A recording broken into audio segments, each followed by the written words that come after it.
Ready? Hi, can everybody hear me in the back? Okay, the discount seats and the orchestra pit, right? We're good. We have a full house. Thank you so much. Welcome to our Lunch and Learn. As Christy explained, these are things we like to do in the middle of the day, as you can see. And it's not pedantic. It's not just like, teaching and talking and facts and figures. This will be, because it's this time of year, a lighthearted romp through West Orange County's holiday history. So we have photos, we have pictures, we have remembrances, and that's due to a very special person who is in this room today, and I am so flattered that he could join us. Rod Reeves, right there. Rod Reeves was one of the directors of the Heritage Foundation years ago, as was his seatmate, Julie Jackson Butler, right there. So we have good pedigree in the room, and I have to say, the sketches that we'll be showing in the presentation, Rod did all those sketches. He's done hundreds of sketches, not just of buildings in Winter Garden, but people, places, events. We have, for this little town, we have quite a history of our history in art. I've never seen it any other place like that. So Rod, I thank you for that background. Thank you so much. And I also want to welcome, we have another celebrity, let's say. Alice Kennedy is the granddaughter of Winter Garden's first mayor, Arthur Bullard Newton. So Alice, thank you so much. Alice shares history and reminiscences and artifacts and is a major part of our archive. So thank you, Alice Kennedy, so much. Okay, any questions before we begin? No? Good. Okay, let's start. Great. All right. The logo. That's our title. My name is Jim Crescitelli, and sketches by Rod Reeves, as mentioned. First, we're going to identify home. What is home? Now, you've heard of house, you've heard of home. To me, a house is the sticks, the bricks, the mortar, the cement. That's a house. Home is so much more than that. It's subjective. A home is the people who live in the sticks and the bricks and the mortar. People create home. They build a house, but they create home. And that is our connection to this little holiday presentation.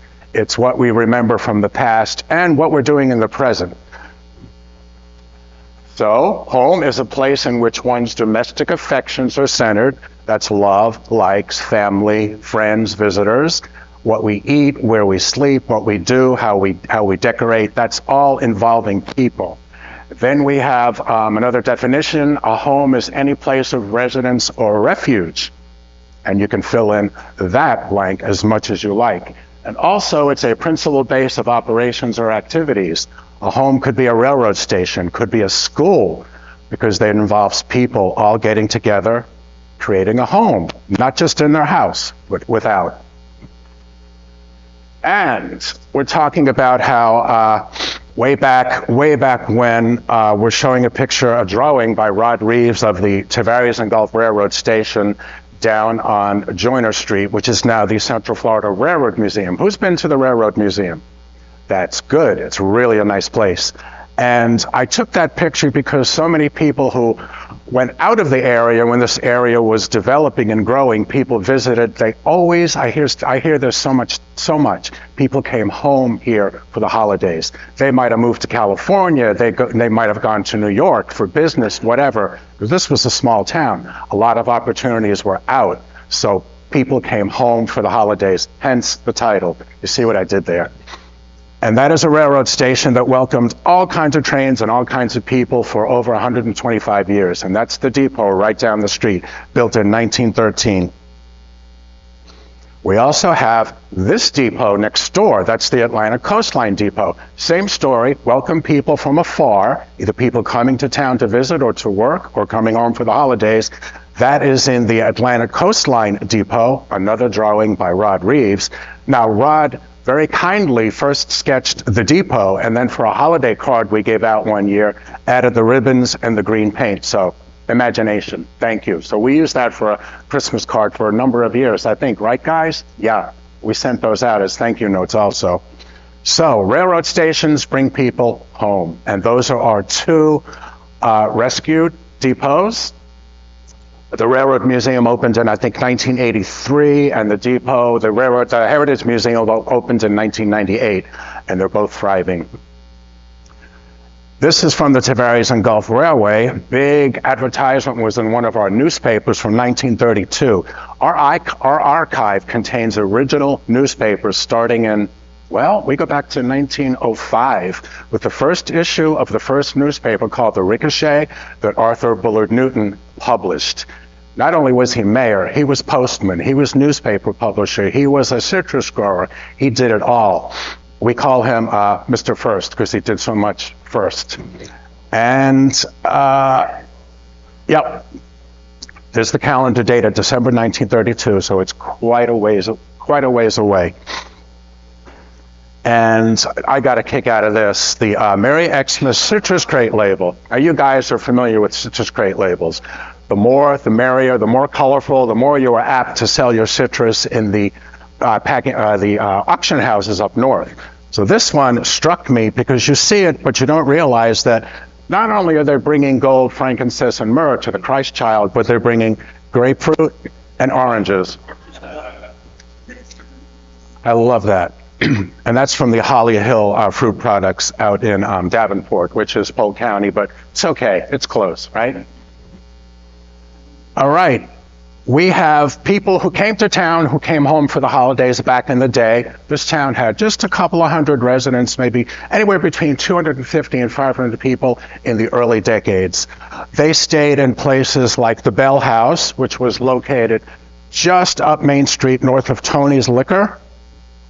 There was the Orange Hotel on South Main, which burned in 1912. That's just past where the, name a business over there.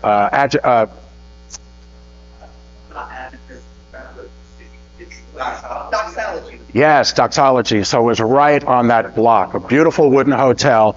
And they tell me that when it rained at night, the cows that were freely roaming the streets of Winter Garden would climb up on the porch of that hotel to stay dry. So we had probably more cows than people in those days. Then we have the 1913 Shelby Hotel. Visitors stayed there as well as salespeople. That is, as you can see, Tony's Liquor on the corner. That was built in 1913 after 1912 fires burned down all the wooden buildings in this vicinity. So that went up early. And of course, in 1927, you could stay at the Edgewater Hotel, which is on the next block. That was state of the art. Elevator, fire sprinkler system, and the fish cleaning sinks on every floor with a height of luxury. The hotel was basically built to attract anglers coming to fish in Lake Apopka, largemouth bass, as you probably heard. And I have something to tell about the Bell House in a few slides. You'll remember that, Rod. I grew up down Woodland Street, a couple of blocks from here, and we had a big old house, not a fine old house, just a big old house, built out of lumber from the Bell Hotel. And as a child, I was so embarrassed that our bedrooms had room numbers on them.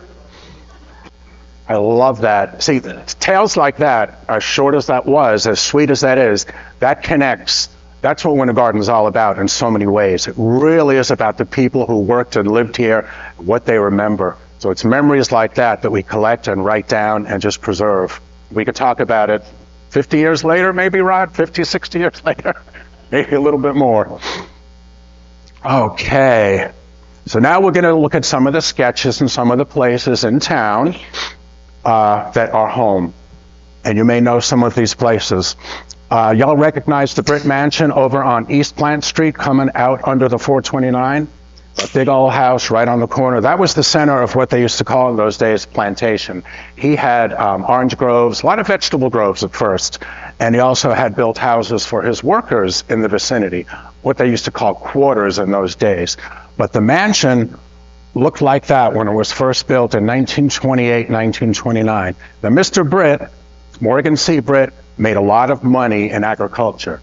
And when he built his beautiful house with that curved colonnade in front of the house, that's when he had his family come down from, I think, South Carolina.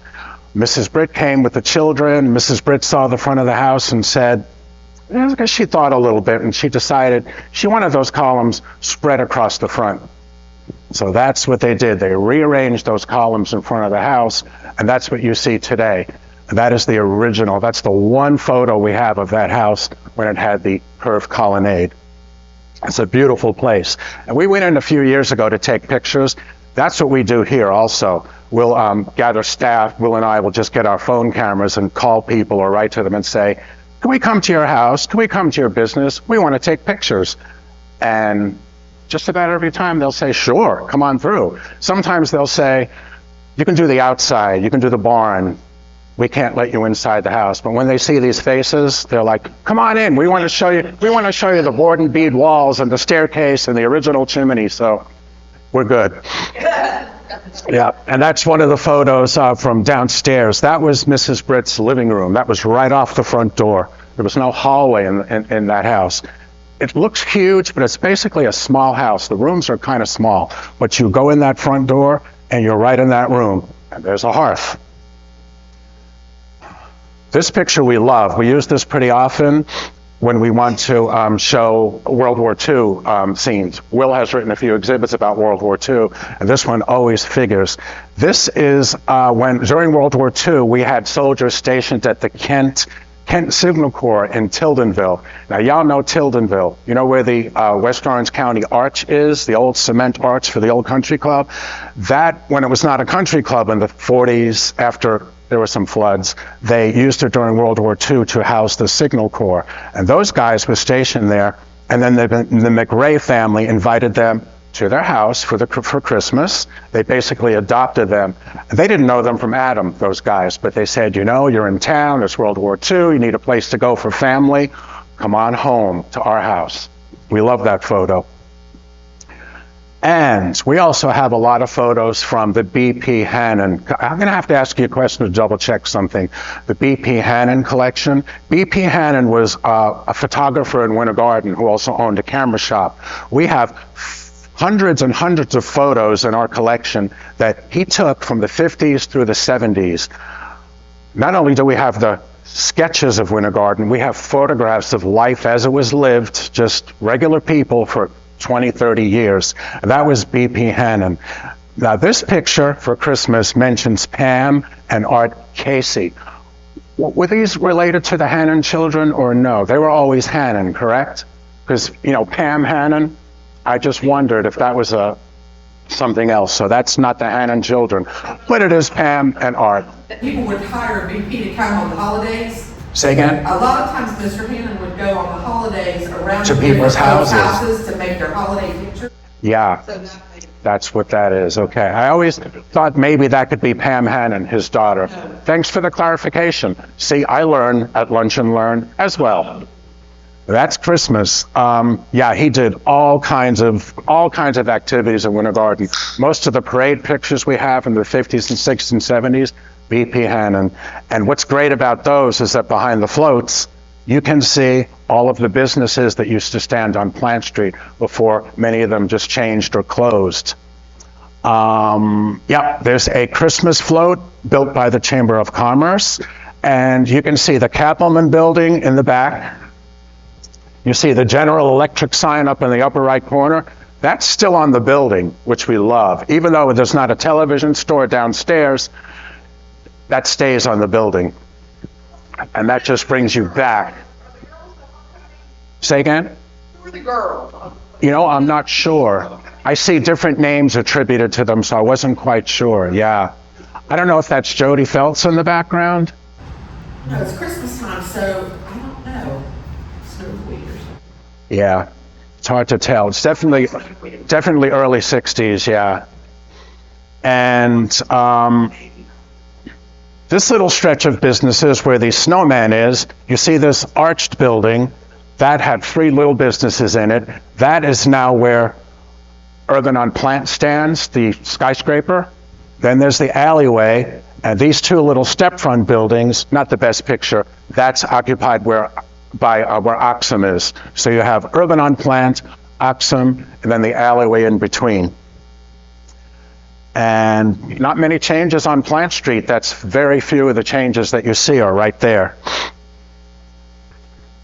We love this. The Birch family, who, by the way, ran the newspaper for many years in town. That's how we inherited so many of the newspapers we have from the early parts of the century. Birch ran a printing press down Main Street, I believe it was. I think it was down Main Street. We have stacks of newspapers from 1914, 15, 16, and beyond. What a story they tell. The advertisements, the social notes, who's in the hospital, who went to the doctor, who fell down the steps. It's all in the newspaper. It's quite a history. And those Birches were photographed by B.P. Hannon going on a ready-to-go skiing for the holidays. We love that. And that's in front of, is that the 5 and 10? Something C, AC. Yeah. Some of the photos are intriguing because you don't get the whole picture. So it's fun to try to figure out what was what. And we have a stack of these holiday greeting cards. People still kind of do this, right? But electronically, or you get a color mailing from somebody's family.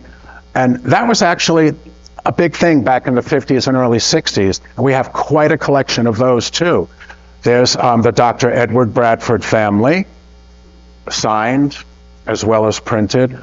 Anyone familiar with Dr. Bradford in town? Yeah. My best friend Mary Lee on the floor there. There you go.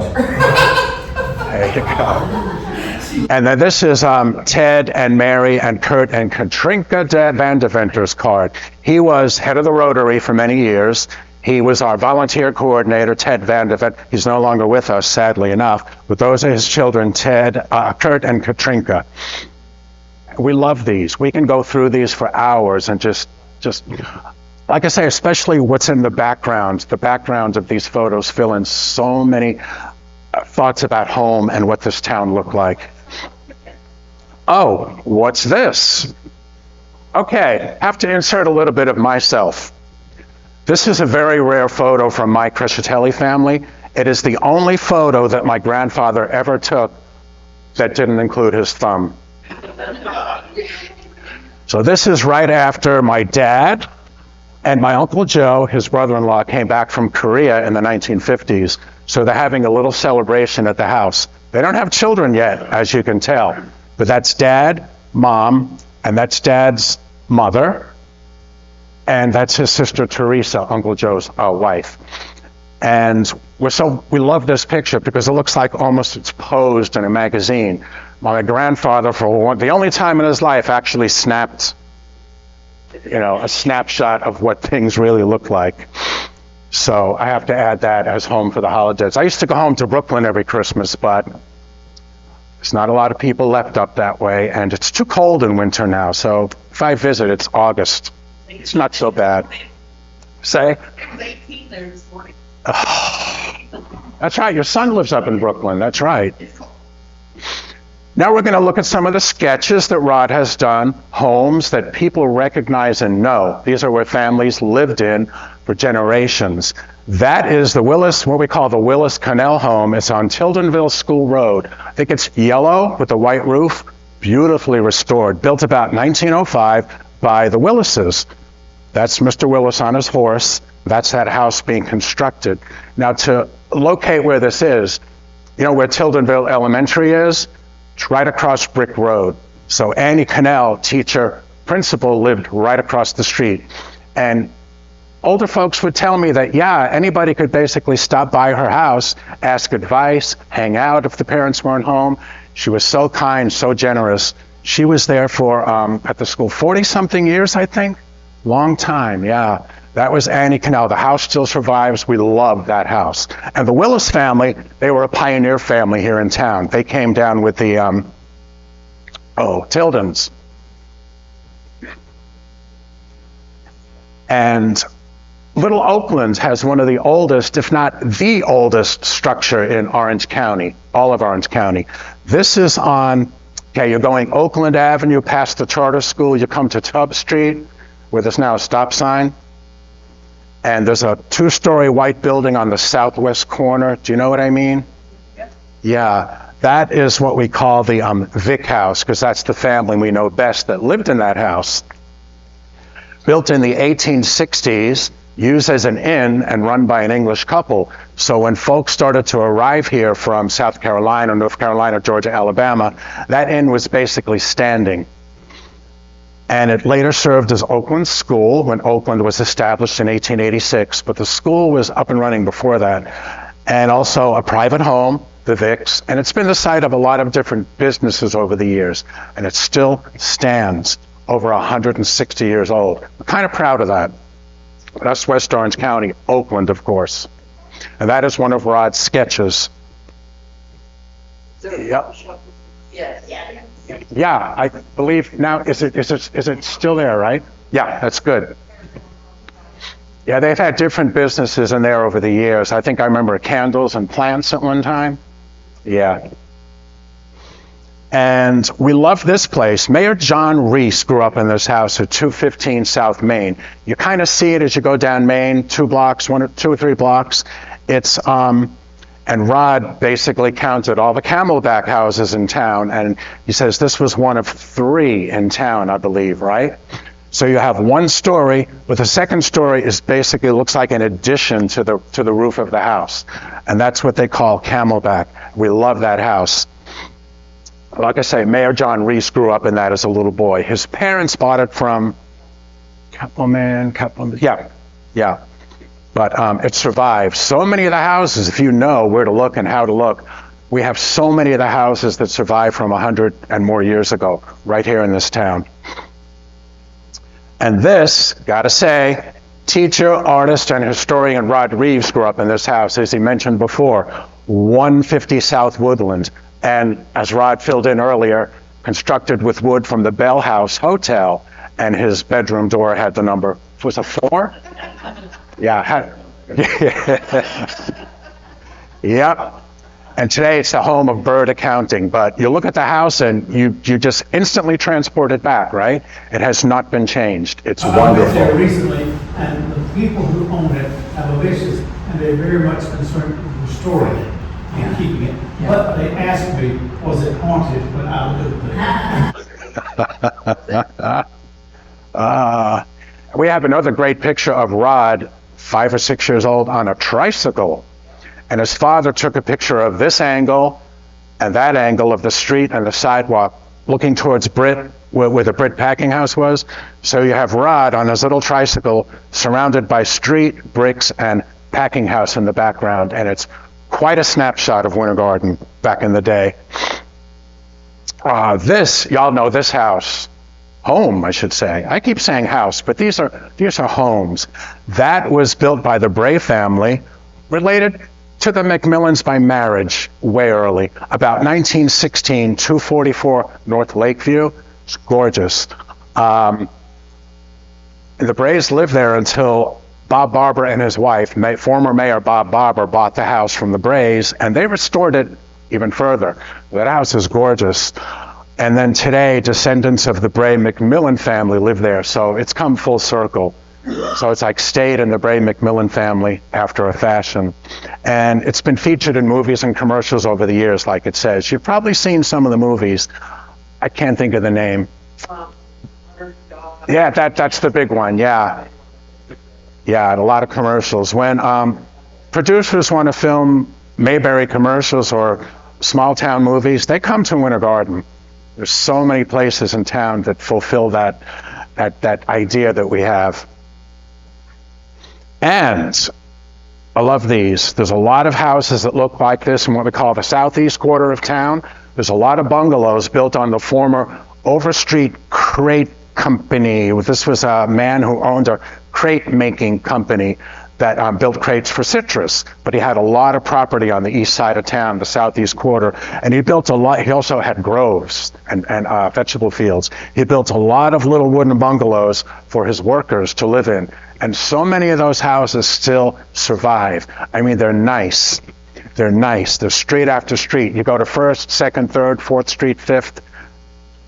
And the trees are old, and the sidewalks are old, and the brick streets are still there. It's kind of a fascinating neighborhood.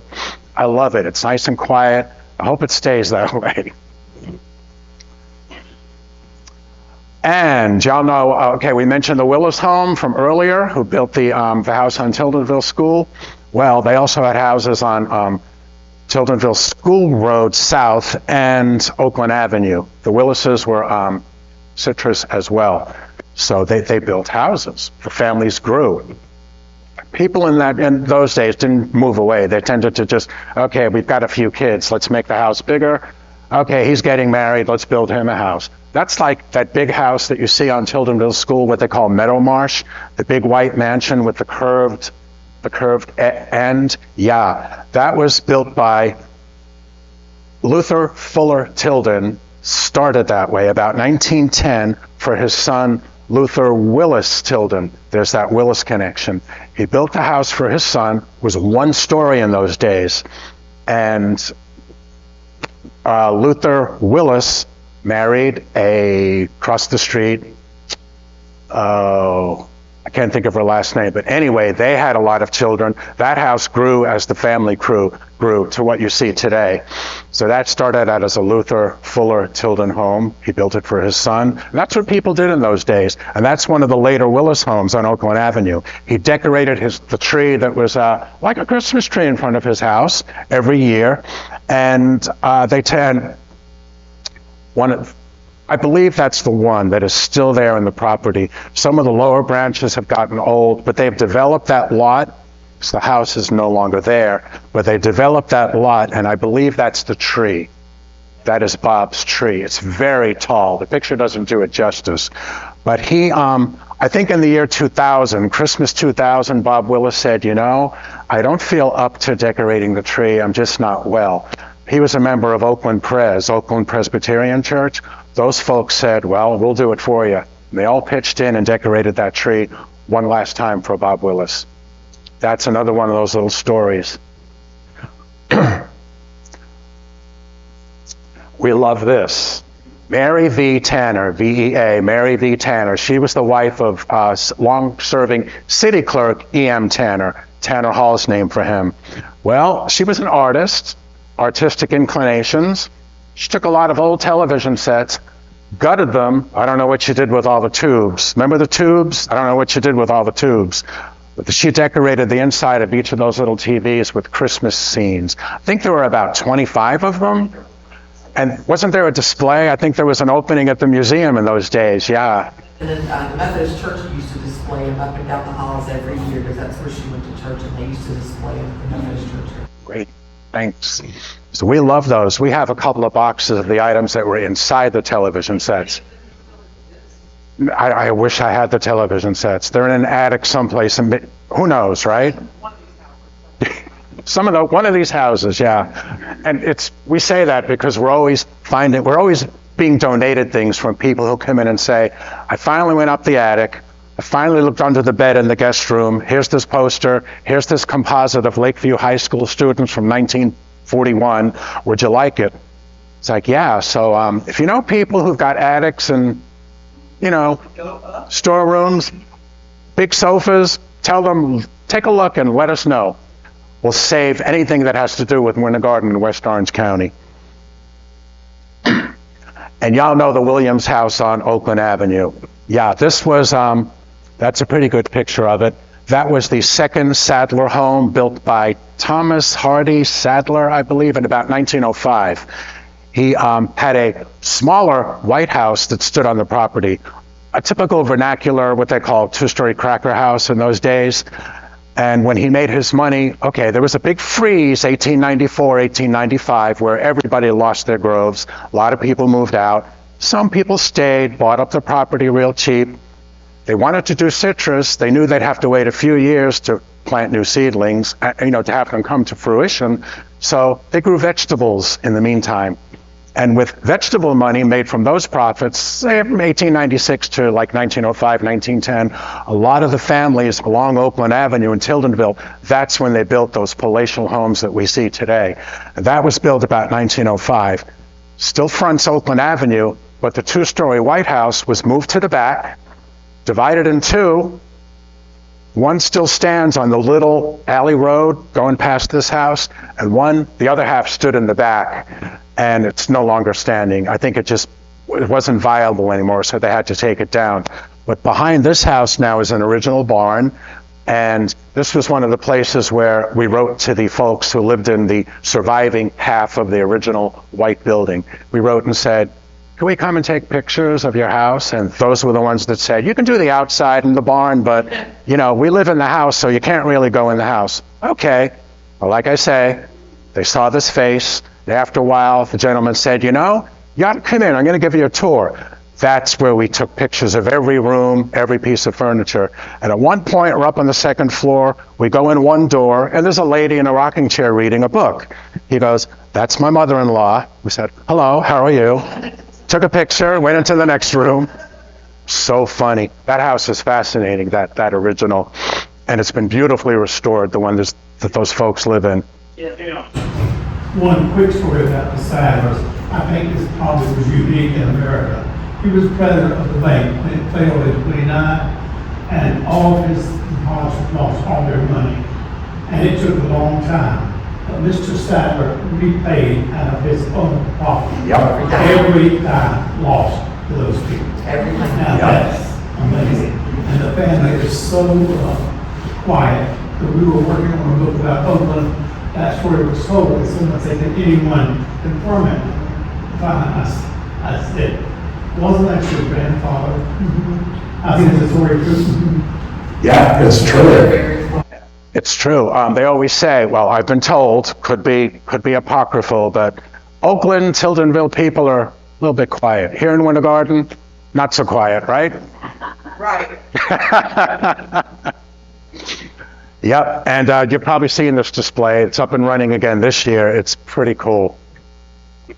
There was some drama lately, but they've gotten past it. Drama's gone, yeah. They've gotten past it. It's up and running. And this is shameless self-promotion. We have an East End archive where we decorate our windows for the holidays. And even though it's the east end of the building and kind of quiet, just across the street from the Baptist church, we see people taking pictures in front of these windows all the time. And we brought them back to life again this year because we had more staff to help us do it. But they're illuminated at night, and there are 4 different Christmas scenes. So that makes this building kind of a home for people to take pictures in front of. We also have the wreaths up front. So it's a nice stopping point as you come in from the east side. We love those windows. Robin Sanchez, what is the company she works with those dogs? She trains them to be companions, yeah. Yeah, that's it, that's it.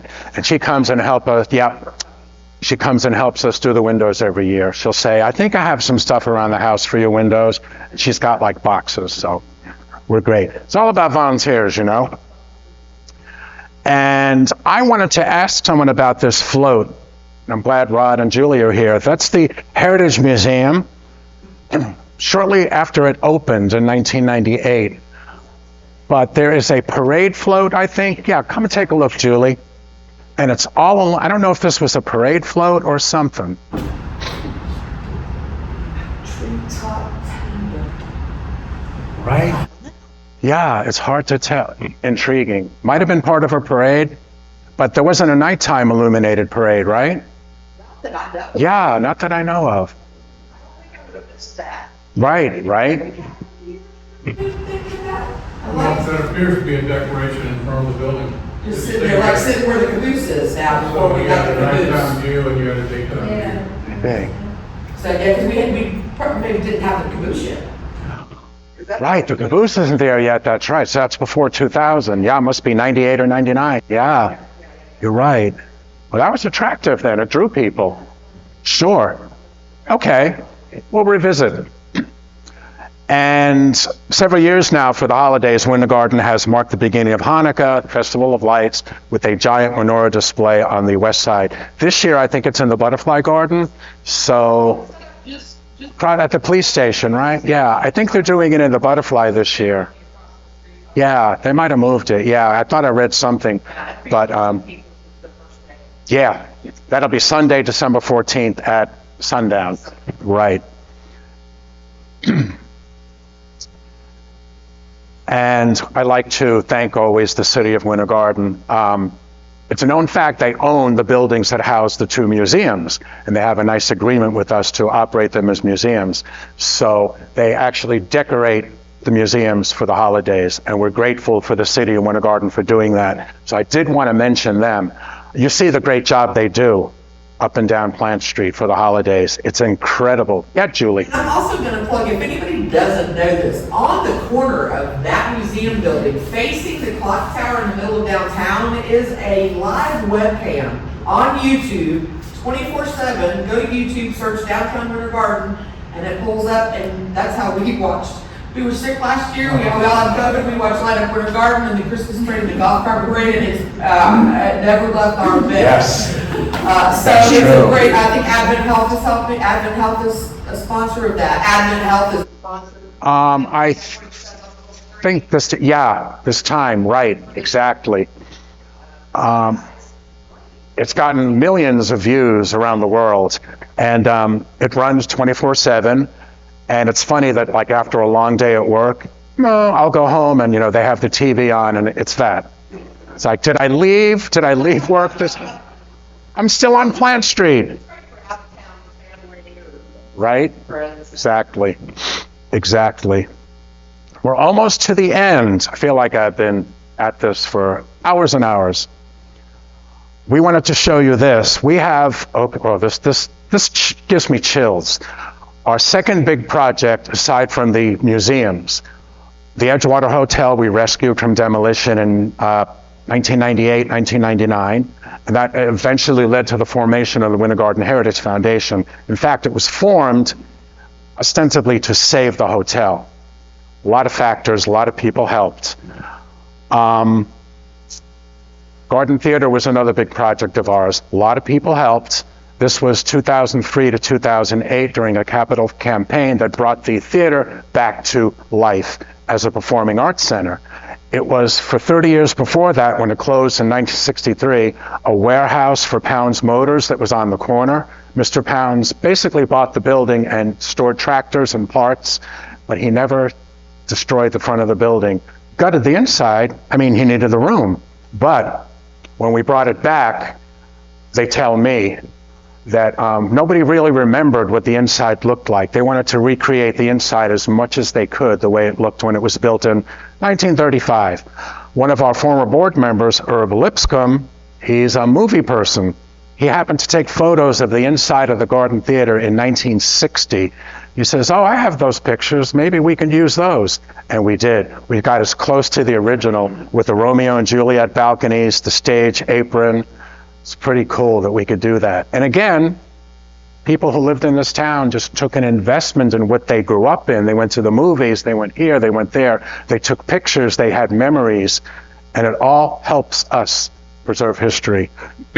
This is one of the newspapers. Okay, long story. We have an opera being performed at the Garden Theater on the next Saturday and Sunday called All Is Calm.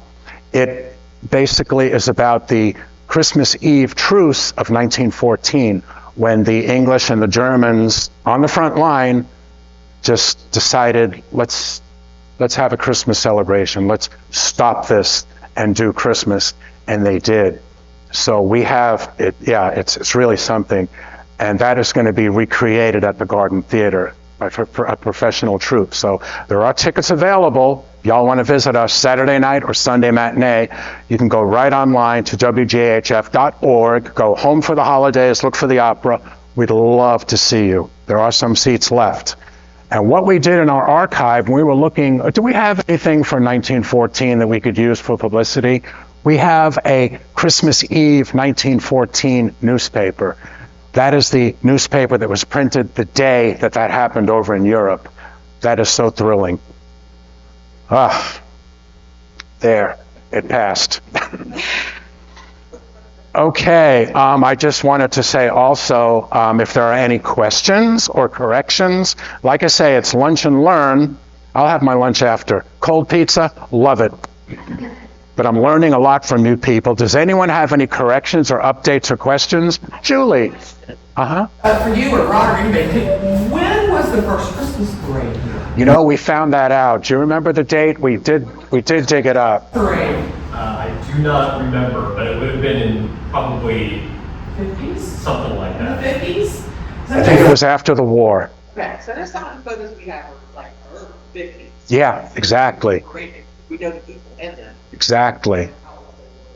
Then there were some years where they didn't do it, but when downtown started to come back, and then I think it started in the 50s, yeah. Some of the ladies that were in the parade last weekend, how long has this parade been going on? I said, I should be able to tell you that. Yep. Uh, I think it started in the 50s, yeah. Yeah, we have it written down someplace, I swear. We can just check it, yeah. I believe you're right. You can tell by the clothing. A gazillion people in Winter Garden for that Christmas parade on Saturday. A gazillion. I was on flip. Yes, I was too. There was a gazillion people. Yeah. It was wonderful. But that's something, you can't really get that in Yeah. the city. They've also asked us when, I think, Light Up Orlando. No, let me reel that back in. Light Up Winter Garden, when that started, I think, and we do have that. Some of the churches began that. I think the Episcopal Church. Yeah. Started that David Brayland. And Was the Center for head. Dance, the Center for Dance. Yeah, all the CDPA dance and the Ministerial Association got together, and David Brayland was the head. He was a pastor in town. And he was Yes, that's right. one of the instigators, I guess, of that Yeah. event. And it's just grew. It just grew. It was just a very few people the very first one had. Yeah, that was Very few nice. people. But it was great. It's a great tradition. Yes, miss. Well, I've been here 30 years. My house is on South Point Street. It's 100 years old this year. Hey. And I just have to say how grateful I am that we have this Heritage Museum. Thank you. Because I know all the work that you all do is really very special. And Rod Reeves, when I had a children's clothing store in 2007 and 8, it was called Garden Kids, over where the ancient olive is right now. Oh, sure. Rod used to come out there and sketch pictures of the kids, and my kids were sitting out there all the time. It was just some of the fondest memories. And I've always called Winter Garden my little slice of Mayberry, so. Exactly. Yeah, I grew up in Miami with my mom, and always wanted to live in a small town. And it's still, even though we've grown, progress comes, populations grow, still, it feels, when you're downtown and shopping and visiting, it feels intimate and it's home. Yeah, it feels like home. Yeah.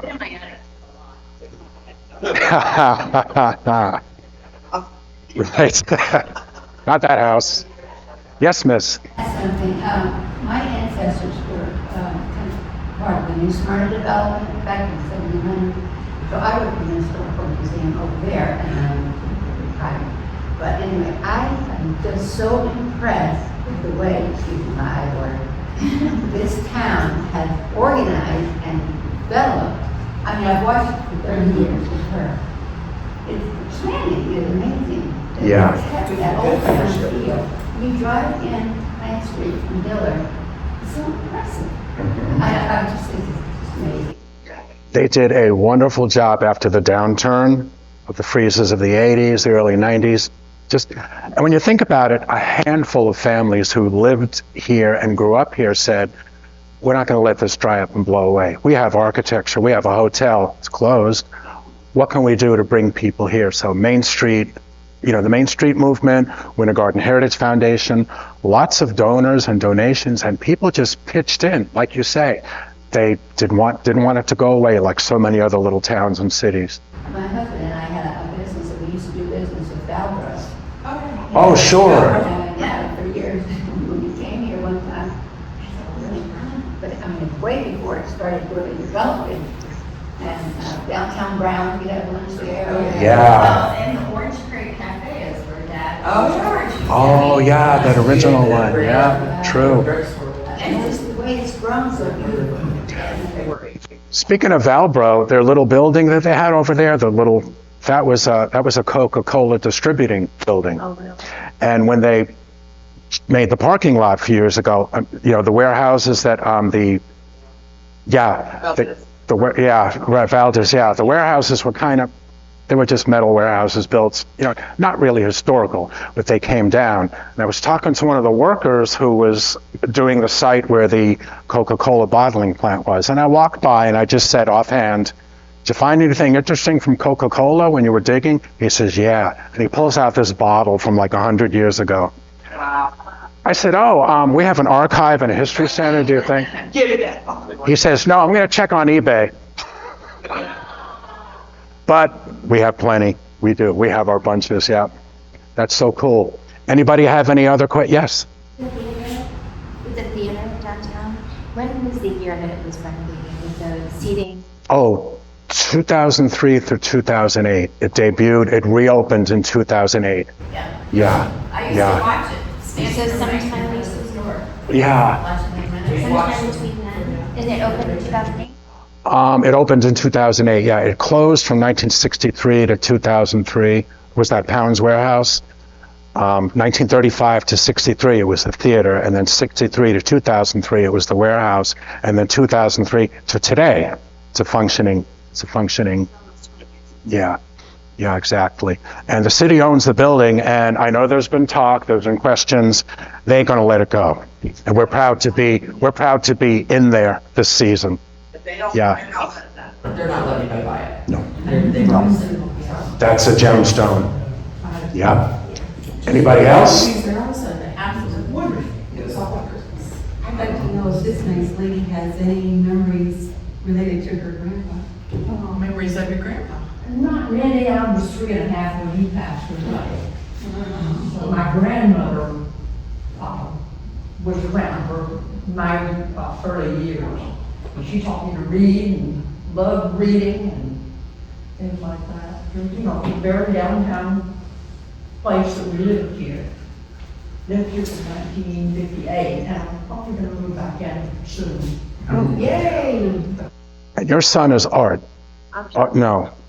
Art Dees is,